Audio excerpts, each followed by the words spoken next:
जय श्री राम मित्रों, आप सभी का आपके अपने YouTube चैनल मेरे प्रभु में एक बार फिर से स्वागत है।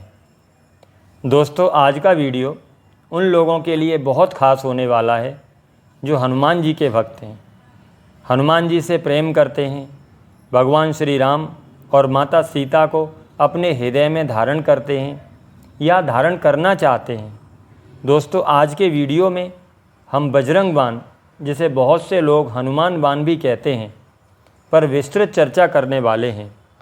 जैसे बजरंग बाण की रचना किसने की, किन परिस्थितियों में की, बजरंग बाण का पाठ किसे करना चाहिए और क्यों करना चाहिए। हमें ये भी जानना होगा कि बजरंग बाण का पाठ क्यों नहीं करना चाहिए, पाठ करने के नियम क्या हैं। बहुत से लोग हैं जो कभी भी बजरंग बाण का पाठ करने लग जाते हैं। बहुत से ऐसे लोग भी हैं जिनके प्राण संकट में हैं, पर उन्हें पता ही नहीं कि अगर वो सच्चाई के मार्ग पर हैं तो हनुमान जी महाराज का बजरंग बाण आपके प्राण तो छोड़िए, आपका बाल भी बांका नहीं होने देगा। दोस्तों, बजरंग बाण की रचना किसने की और किन परिस्थितियों में बजरंग बाण की रचना की गई। तो गोस्वामी तुलसीदास जी पर एक बार काशी में किसी तांत्रिक ने मारण मंत्र का प्रयोग किया था, जिसके प्रभाव से उनके शरीर पर फोड़े निकल आए थे और उनके प्राण संकट में पड़ गए थे। तभी तुलसीदास जी ने संपूर्ण बजरंग बाण लिखकर बजरंगबली से प्राण बचाने का अनुरोध किया था। इस बजरंग बाण के प्रभाव से उनके शरीर के फोड़े एक दिन में ही ठीक हो गए और मारण मंत्र का असर निष्क्रिय हो गया, और तभी से इस संपूर्ण बजरंग बाण को अचूक माना जाता है। दोस्तों, बजरंग बाण हमारे भीतर जितने भी क्लेश, शोक, संताप, आत्मग्लानि, भय इत्यादि जितने भी शरीर के दैहिक और भौतिक ताप हैं, यह बजरंग बाण उन सभी का अंत करता है। दोस्तों, हमारा सबसे पहला प्रश्न होता है कि बजरंग बाण का पाठ कौन कर सकता है। बजरंग बाण स्वयं ही बताता है कि कौन बजरंग बाण का पाठ कर सकता है। जब आप बजरंग बाण का पाठ करना प्रारंभ करते हैं तो तुलसीदास जी ने सबसे पहले यही बताया है, निश्चय प्रेम प्रतीत ते विनय करे सन्मान, तहि के कारज सकल शुभ सिद्ध करे हनुमान। आप जिस काम के लिए भी हनुमान जी के बजरंग बाण का पाठ कर रहे हैं, तो सबसे पहले आपके अंदर क्या चाहिए, निश्चय प्रेम प्रतीत थे। आपके अंदर गहरा विश्वास होना चाहिए। आपके अंदर जरा भी यह शंका नहीं होनी चाहिए कि मेरा काम होगा या नहीं, और साथ ही होना चाहिए प्रेम। निश्चय प्रेम प्रतीत थे, यानी आपके अंदर निश्चय भी होना चाहिए, आपके अंदर प्रेम की प्रतीति भी होनी चाहिए। अब बात करते हैं कि प्रेम कितना, प्रेम कैसा। तो प्रेम के ये प्रश्न ही नहीं होते। प्रेम ऐसा जो आपके निश्चय को दृढ़ कर दे। ऐसे निश्चय और प्रेम की प्रतीति अगर आपके मन में है तो उस निश्चय और प्रेम के साथ विनय करें सम्मान। तो उस निश्चय और प्रेम के साथ विनय करें, कुछ मांगने के लिए सम्मान के साथ प्रार्थना करें। दोस्तों, अगर आप किसी से कुछ मांगने जाते हैं तो मांगने में निवेदन तो स्वतः ही आ जाता है, पर निवेदन भी दो तरीके से होता है। एक तो मजबूरी बस किया गया निवेदन, और दूसरा प्रेम बस किया गया निवेदन। अगर आपके निवेदन में प्रेम होता है तभी उस निवेदन में सम्मान आ पाता है। अर्थात निश्चय और प्रेम की प्रतीति से सम्मान के साथ जो निवेदन करे, तहि के कारज सकल शुभ सिद्ध करे हनुमान। केवल उसी के कामों को हनुमान जी महाराज सिद्ध करेंगे। अब यहाँ यह भी बताया गया है कि हनुमान जी महाराज आपके कौन से कामों को सिद्ध करेंगे। तो तहि के कारज सकल शुभ, आपके केवल उन कामों को हनुमान जी महाराज सिद्ध करेंगे जो शुभ काम होंगे। आप सोच रहे होंगे कि काम अशुभ भी होते हैं। अशुभ काम वो होते हैं जिनमें आप हनुमान जी से किसी दूसरे का अहित करने के लिए निवेदन करते हैं। तो इस प्रकार तुलसीदास जी ने स्वयं ही स्पष्ट लिख दिया है कि केवल वही काम सिद्ध होंगे जो शुभता के अंतर्गत आते हैं। हनुमान जी महाराज केवल उन भक्तों का काम करने के लिए आतुर हो जाते हैं जो उनके प्रेमी होते हैं, और साथ ही उनके कामों में भी शुभता होती है। अगर आप अशुभता वाले कामों के लिए बजरंग बाण का पाठ करेंगे तो बजरंग बाण का कोई प्रभाव नहीं होगा। फिर चाहे आप कितना भी निश्चय रखते हो, कितना भी प्रेम रखते हो, चाहे कितने भी सम्मान के साथ निवेदन करते हो, पर हनुमान जी महाराज ऐसा काम नहीं करेंगे जिसमें किसी और का अहित छुपा हो। निर्मल मन जन सो मोहि पावा, मोहि कपट छल छिद्र न भावा। क्योंकि ईश्वर या उनकी भक्ति प्राप्त करने के लिए मन की निर्मलता परम आवश्यक होती है। ईश्वर को छल कपट आदि दोष नहीं भाते, क्योंकि वो तो अंतर्यामी हैं। अगर आप मन में किसी दूसरे का अहित लेकर जाते हैं तो वो कपट है, और कपट के साथ प्रेम, सम्मान और निश्चय भी झूठे और बनावटी होते हैं। जय हनुमंत संत हितकारी, सुन लीजिए प्रभु अरज हमारी। आगे तुलसीदास जी लिखते हैं कि हे हनुमान जी महाराज, आप तो संतों के हितकारी हैं। जो व्यक्ति संत प्रवृत्ति का होगा, हनुमान जी महाराज केवल उसके हितकारी रहेंगे। जो व्यक्ति दुष्टता करेगा, पाप करेगा, यह बजरंग बाण उसके लिए नहीं है। तो जब आप इस बजरंग बाण के अर्थ को ठीक से समझेंगे तो आपको यह भी स्पष्ट हो जाएगा कि बजरंग बाण का पाठ कब करना चाहिए, यह भी स्पष्ट हो जाएगा कि किसे करना चाहिए, और यह भी स्पष्ट हो जाएगा कि किसे नहीं करना चाहिए। तो जो व्यक्ति दुष्टता करेगा, पाप करेगा, यह बजरंग बाण उसके लिए नहीं है। तुलसीदास जी कह रहे हैं, सुन लीजिए प्रभु अरज हमारी। क्योंकि आप संतों के हितकारी हैं, इसलिए मेरी अर्जी को स्वीकार कर लीजिए, मेरी अरदास को स्वीकार कर लीजिए। अगर कोई व्यक्ति दुराचारी है तो उसे हनुमान जी महाराज से कोई शक्ति प्राप्त नहीं होगी, चाहे कितना भी बजरंग बाण का पाठ करे। हनुमान जी महाराज के यहाँ अर्जी लगाने का भी उसे अधिकार प्राप्त नहीं होगा, क्योंकि उसके अंदर जो कपट है वो कपट उसे हनुमान जी महाराज से विमुख कर देगा। जन के काज विलंब न कीजिए, आतुर दौर महासुख दीजिए। हे प्रभु, मेरा काम गलत नहीं है। तो पहली लाइनों में उन्होंने ये बता दिया कि मेरा काम गलत नहीं है, मेरी मनसा भी गलत नहीं है। अब वो कहते हैं कि जन के काज विलंब न कीजिए। हे प्रभु, मेरा काम गलत नहीं है, मेरे काम की मनसा गलत नहीं है, मैं निश्चय प्रेम प्रतीति से निवेदन कर रहा हूँ, इसलिए मेरे काम को करने में विलंब न कीजिए, आप तनिक भी देर न लगाइए। और आतुर दौरे अर्थात दौड़कर आइए और मेरे कष्टों का निवारण करके मुझे सुखी बनाइए। आतुर दौर महासुख दीजिए। तो यहाँ आपको लग रहा होगा कि हनुमान जी महाराज से कह रहे हैं कि आतुर दौर महासुख दीजिए, दौड़कर आइए। तो ये कोई आदेश नहीं है। जिस वक्त की हनुमान जी महाराज से प्रीति नहीं होगी वह ऐसा कह ही नहीं पाएगा कि आप दौड़कर आइए, देर मत लगाइए। ये तो केवल वो सच्चा भक्त जो हनुमान जी महाराज पर अपना अधिकार समझता है, केवल वही कह सकता है। और दौड़कर भी कैसे? दौड़कर भी कैसे? जैसे कूद सिंधु के पारा। जिस प्रकार से एक ही छलांग में सागर के उस पार हो गए, क्योंकि संकट ऐसा है कि अगर आप ऐसे दौड़कर नहीं आए तो प्रभु बहुत देर हो जाएगी। फिर आगे कहते हैं, सुरसा बदन पैठ विस्तारा।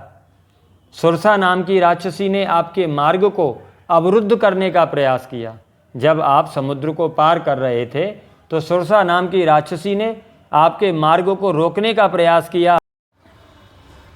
आपको रोकने के लिए उसने बहुत सारे जतन किए, पर आप उसके मुख में प्रवेश करके वापस आ गए, अर्थात कोई बाधा हो उसे भी पार करके आ गए। ठीक उसी तरीके से हे प्रभु, आप आज भी आइए। आगे जाए लंकिनी रोका, मारे हूँ लात गई सुरलोका। सुरसा नाम की बाधा को पार करने के बाद जब आप आगे गए तो लंकिनी नाम की राक्षसी ने आपको रोकने का प्रयास किया, पर आपने अपने एक ही प्रहार से उसे सुरलोक भेज दिया।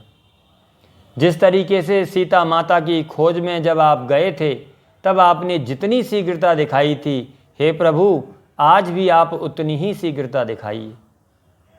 जाय विभीषण को सुख दीना। अब तुलसीदास जी हनुमान जी महाराज को याद दिला रहे हैं, उल्हाना दे रहे हैं कि आप तो अपने भक्तों के कष्ट को हरने के लिए स्वयं ही उनके पास पहुंच जाते हैं। जिस तरीके से विभीषण को खोजते हुए आप स्वयं ही पहुंच गए थे और उसे सुख प्रदान किया था। मित्रों, यहाँ एक बहुत गहरी बात छुपी है कि हनुमान जी महाराज को अगर आप ढूंढने भी निकलेंगे तो उन्हें ढूंढ नहीं पाएंगे, क्योंकि हनुमान जी महाराज को कौन ढूंढ सकता है। पर जो कोई भी उनसे प्रेम कर लेता है, जो कोई भी उनके नाम से आनंदित होने लगता है, उनके पास वो स्वयं ही पहुंच जाते हैं। वे विभीषण का नाम लेकर प्रेम में उलाहना दे रहे हैं कि उनके पास तो आप स्वयं पहुंच गए और मैं यहाँ कष्टों से घिरा आपको पुकार रहा हूँ, क्या आप मेरे पास नहीं आएंगे। और आगे कहते हैं, सीता निरखि परम पद लीना। हे हनुमान जी महाराज, आपने तो अशोक वाटिका में जाकर सीता माता के दर्शन करके परम पद को प्राप्त कर लिया। तुलसीदास जी हनुमान जी महाराज पर अपना अधिकार जताते हुए ये बात कह रहे हैं कि हे प्रभु, आप अशोक वाटिका में गए, सीता माता का आशीर्वाद आपने प्राप्त किया, आपने तो महासुख प्राप्त कर लिया।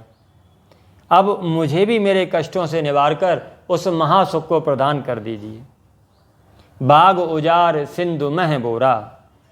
आपने लंका में पहुंचकर सारे बाग उजाड़ दिए और सारे बाग उजाड़कर सागर में डुबो दिए।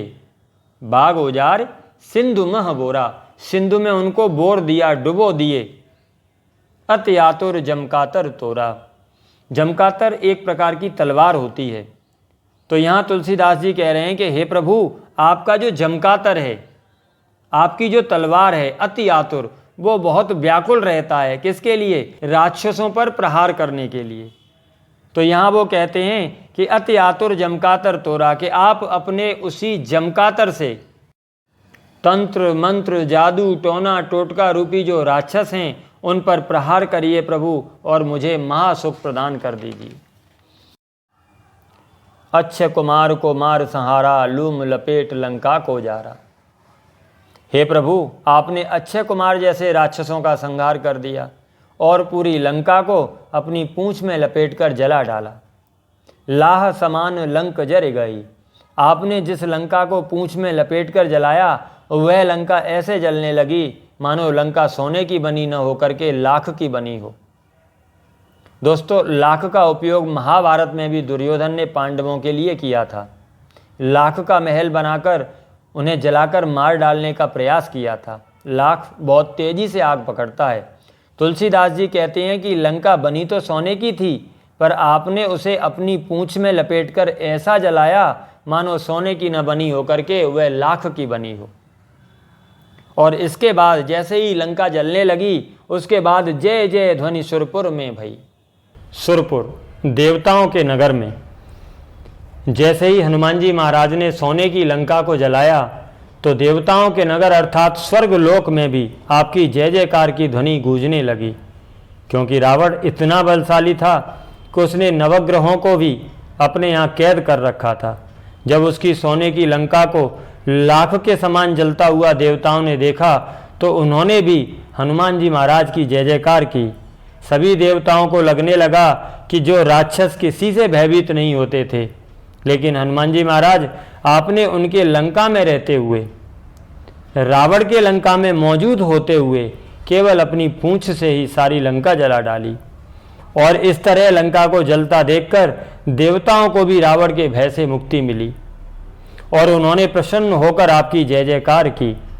इतना सब कहकर तुलसीदास जी ने हनुमान जी महाराज को उनके काम याद दिलाए, वो काम जो असंभव से प्रतीत होते थे, पर उन असंभव से प्रतीत होने वाले कार्यों को भी आपने एक झटके में कर डाला। इसके बाद कहते हैं, अब विलंब कहीं कारण स्वामी, कृपा करो और अंतर्यामी, कि आपने तो राक्षसों का नाश करने में कभी विलंब नहीं किया। आपने लंकनी जैसी राक्षसी को एक ही लात में सुरलोक भेज दिया। यहाँ ध्यान देने की बात दूसरी ये भी है कि राक्षसी होने के बाद भी, मरने के बाद लंकनी सुरलोक में क्यों गई? सुरलोक अर्थात देवताओं के लोक, स्वर्ग लोक में क्यों गई? क्योंकि हनुमान जी महाराज के श्री चरणों से उसकी मृत्यु हुई, और जिसकी मृत्यु हनुमान जी महाराज के श्री चरणों से होगी वो निश्चित रूप से स्वर्गलोक ही जाएगा। आपने रावण के पुत्र अक्षय कुमार को एक ही प्रहार से मार डाला, लंका के सारे बागों को समुद्र में डुबा दिया, और यहाँ तक कि आपने केवल अपनी पूंछ के बल का उपयोग करके सारी लंका को जला डाला। तब तुलसीदास जी कहते हैं कि अब विलंब के ही कारण स्वामी, कि जब आपने इतने कठिन कठिन काम करने में कोई विलंब नहीं किया तो हे मेरे प्रभु, हे मेरे स्वामी, आज आपका भक्त आपको पुकार रहा है, फिर आज विलंब का कारण क्या है? कृपा करो और अंतर्यामी, हे प्रभु आप तो अंतर्यामी हैं, सभी के मन में क्या है, क्या चल रहा है, क्या पाप है, क्या पुण्य है, सब जानते हैं। इसलिए आपको अपने भक्त का कष्ट भी पता है, फिर विलंब का कारण क्या है? यहाँ तुलसीदास जी ने विलंब का कारण कहकर हनुमान जी महाराज से शीघ्र आने का निवेदन किया है। जय जय लक्ष्मण प्राण के दाता। अब देखिए तुलसीदास जी एक भक्त के रूप में कैसे अपने आराध्य को मनाने के लिए उनकी जय जयकार करते हैं और कहते हैं कि हे प्रभु, आपने तो लक्ष्मण जी के प्राण बचाए हैं, उनके प्राणों पर जब संकट आया तो आप सारा पर्वत ही उठाकर ले आए।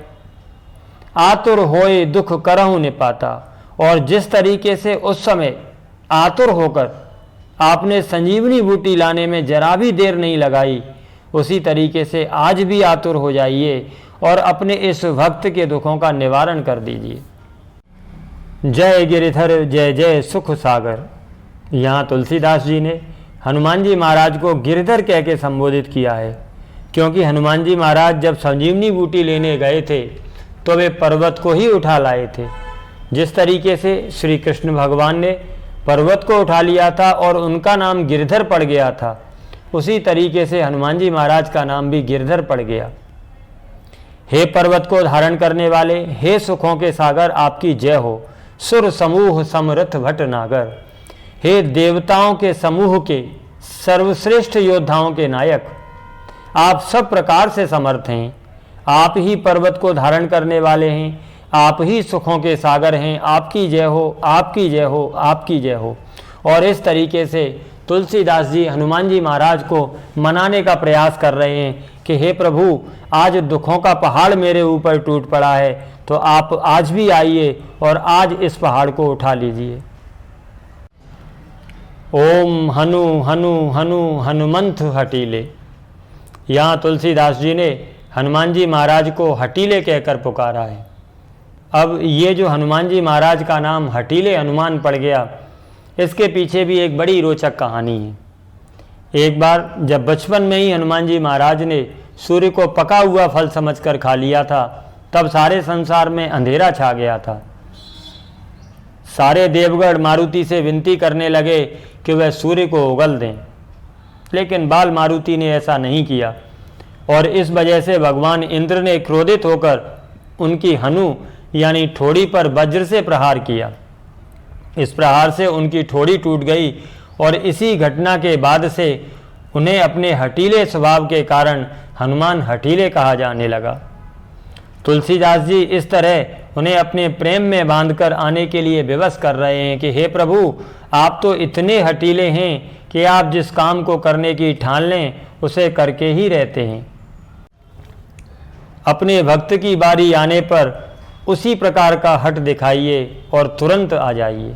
बैरही मार वज्र के कीले, और आकर के इन वैरियों पर अपने वज्र का प्रहार करके इन्हें तुरंत समाप्त कर दें और मुझे महासुख की प्राप्ति करावें।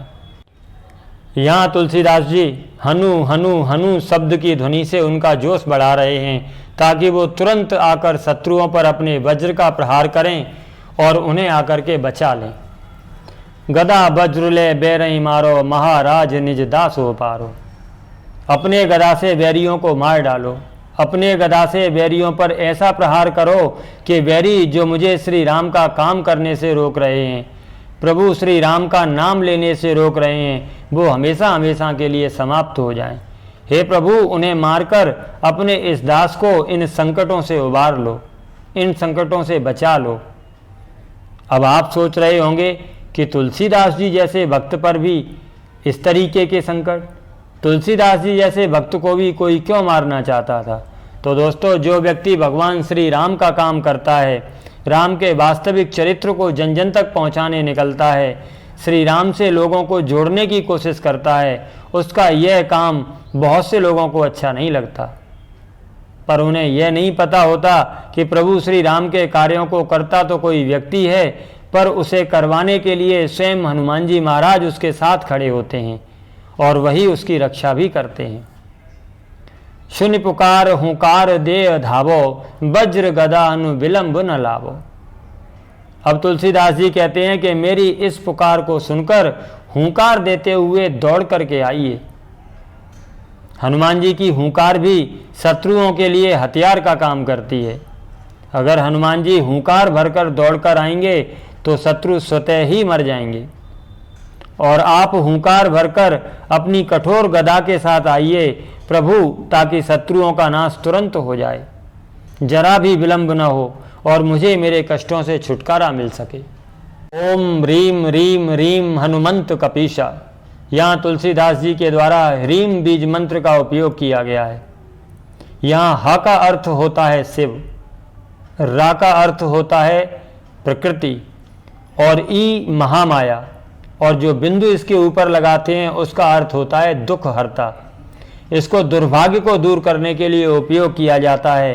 तो तुलसीदास जी कहते हैं कि हे दुर्भाग्य को दूर करने वाले शक्तिशाली कपीस, आप शक्ति को अत्यंत प्रिय हो और सदा उनके साथ उनकी सेवा में रहते हो। ओम होम होम होम हनु अरि उर सीसा। आप अपनी हुंकार से मेरे शत्रुओं के हृदय और मस्तक को विदीर्ण कर दो, विदीर्ण कर दो, बीच में से फाड़ डालो। यहाँ जिन कठोर शब्दों का तुलसीदास जी ने उपयोग किया है उससे बड़ी आसानी से समझ में आ जाता है कि तुलसीदास जी पर कितना गहरा कष्ट रहा होगा। सत्य हो हर शपथ पाए के।